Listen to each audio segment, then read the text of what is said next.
Lakliba February 18 haugadoriba HSLC Examination asigi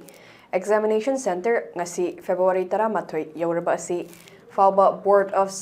Secondary Education Manipur BOSEM na laothokpa ngamdri basi karigino Board haibase Manipur lengakna semba autonomous body amani masigi maning tamba asisu lengakna kumbam nungda paisel tamna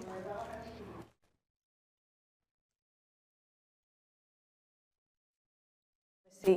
achomba khongthang nate lengakna question sempam amadi question nampham pigadabani hairebasu board na pigadoribara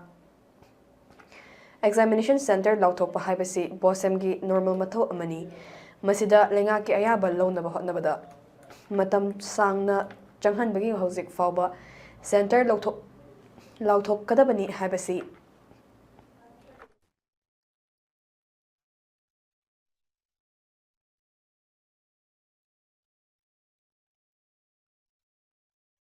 Thazanbada khangba ngamle haina phungdorakli Loop asin thadorappa cherol amana high examination center laothokpadadi politics ki akhuba mityeng changhangumsi masina maram oiraga education ba politics tafam oheledabani ngasi fauba examination center laothoktaba asina exam thagadoriba maheroi singda langtaknaba kaya pokhalle